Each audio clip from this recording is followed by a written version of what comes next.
Hello everyone. आज हम start करने जा रहे हैं एक नया topic that is biodiversity index.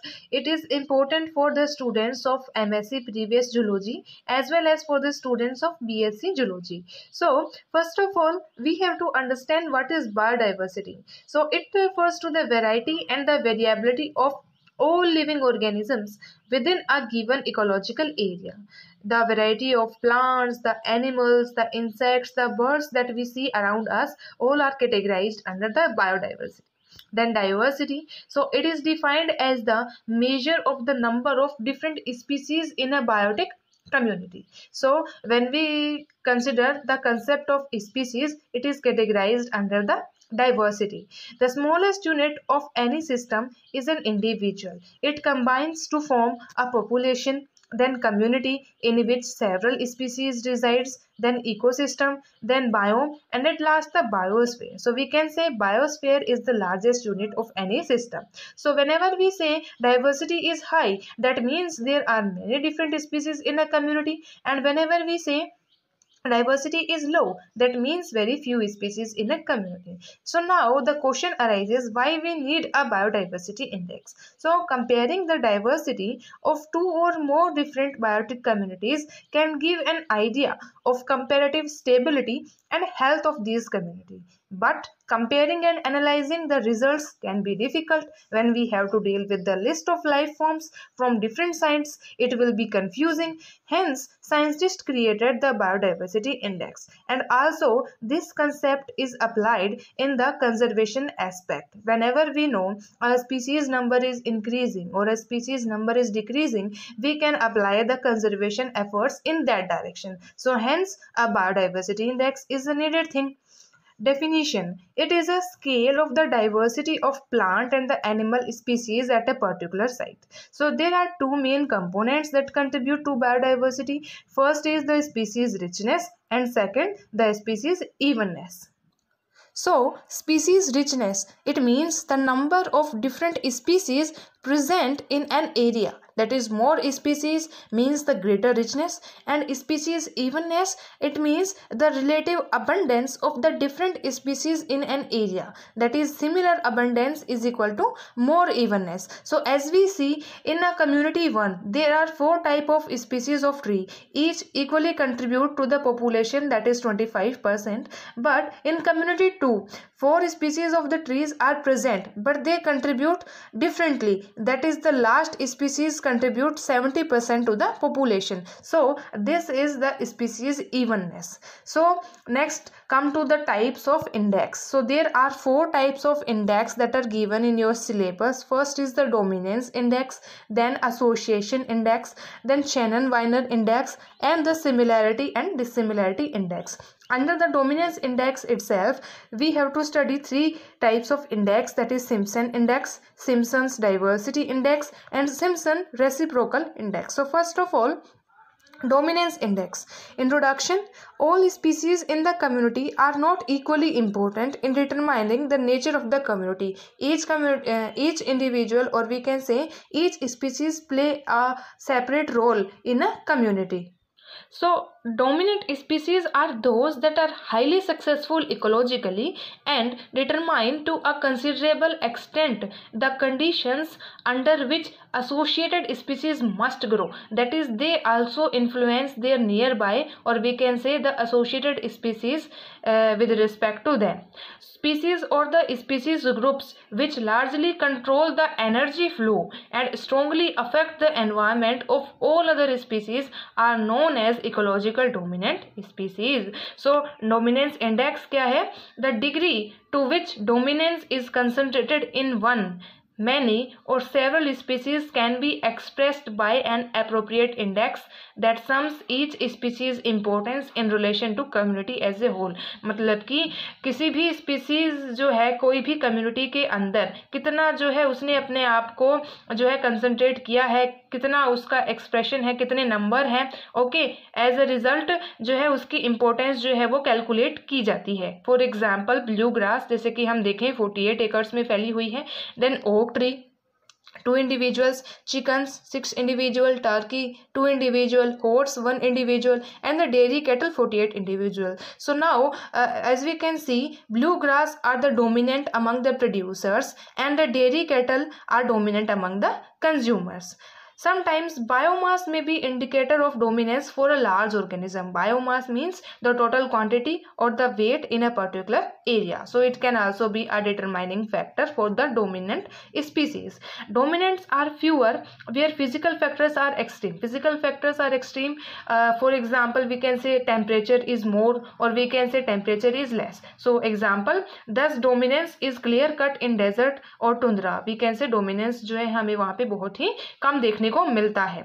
Now the calculation of importance value, कि किसी भी स्पीसीज की हमें इम्पोर्टेंस वैल्यू कैलकुलेट करनी होती है सबसे पहले, then after the dominance index is calculated. So 3 formula जो है वो इसके हैं. सबसे पहले relative density, so the number of individuals of a species x, that is जिसका हमें dominance चेक करना है, upon में total individual of all species into 100. Then second is the relative frequency, the frequency of species x upon में the sum of the frequency values of all the species into 100. And third is the relative dominance, that is basal area of species x upon में total basal area of all the species into 100.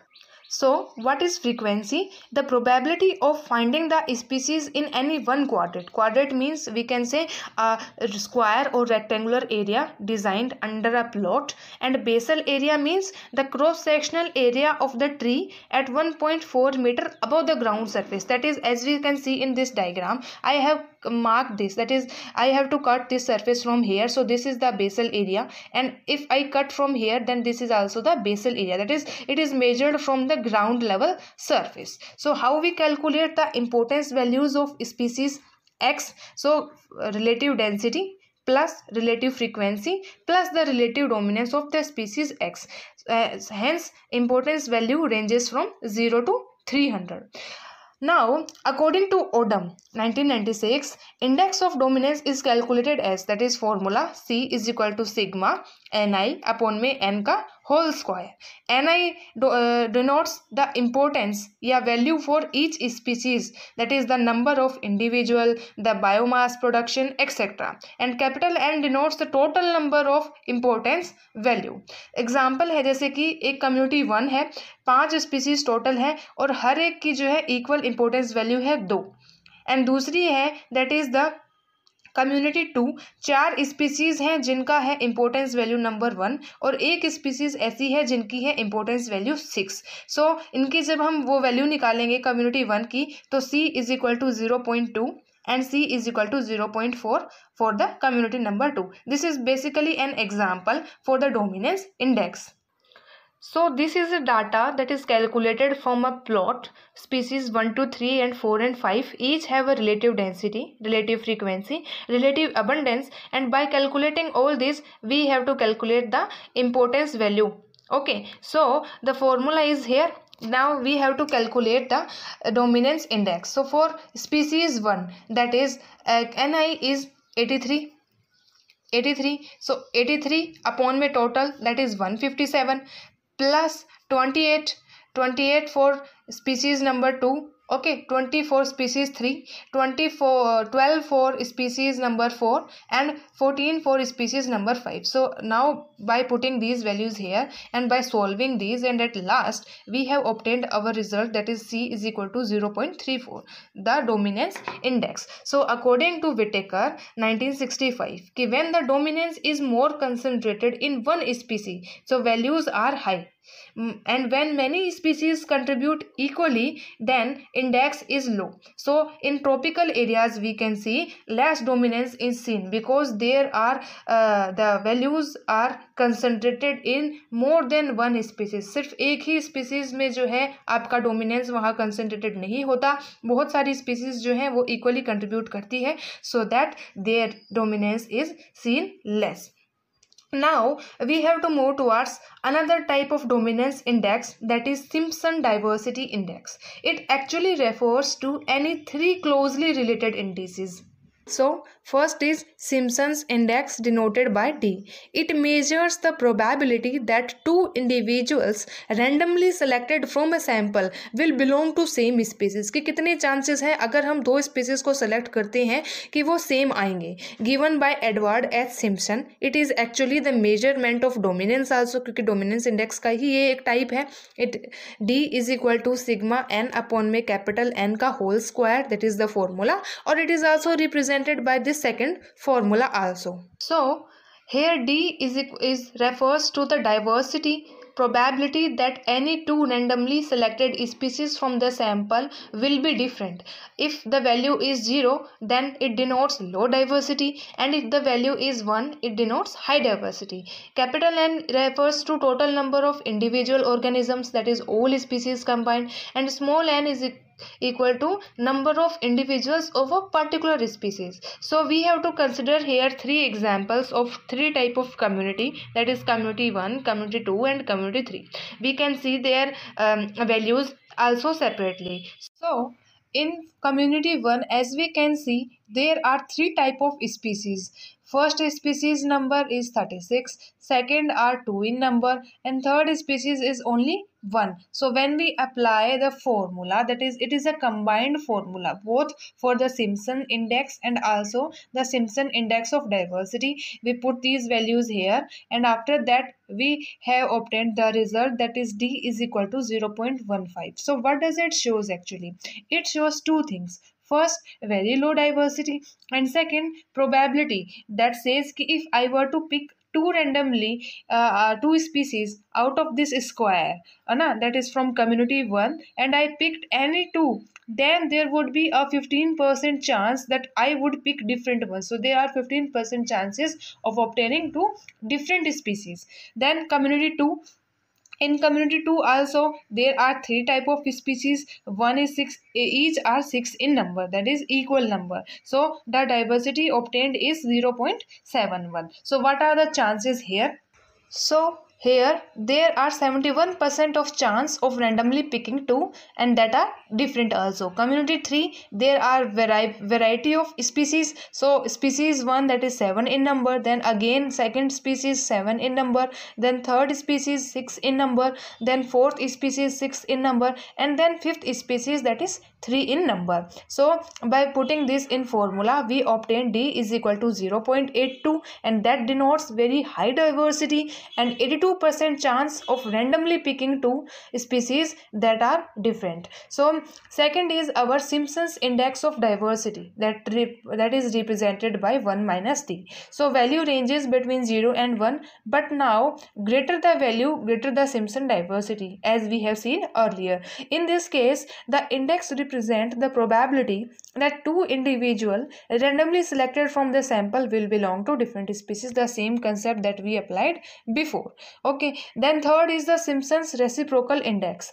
The value of this index starts with 1 as the lowest possible figure. This figure would represent a community containing only one species. So the higher the value, the greater the diversity. Example, now we are going to combine all the three index in a single example. So we have these species: woodbrush 2 species, seedlings 8, bramble 1, frog 1, and sages 1. So total capital N is 15. Okay, now we have to put in this formula, that is 64 total upon may 15. Okay, and 14, that is n minus 1, 15 minus 1. Okay, then D is equal to 64 upon 210. D is equal to 0.3 according to Simpson's index. Then 1 minus D is 0.7, Simpson's index of diversity, and 1 upon D is equal to 3.3, that is Simpson's reciprocal index. So these three different values all represent the same biodiversity. Okay, now the disadvantages of the Simpson index. So it is heavily weighted towards most abundant species, that is the dominant ones. It is of limited value in conservation biology if an area has many rare species with just one individual. So it has some limitations. So one by one all three indexes are used separately if one index doesn't work. If one has any limitation, then another should be used. So this is all about the dominance index and the Simpson.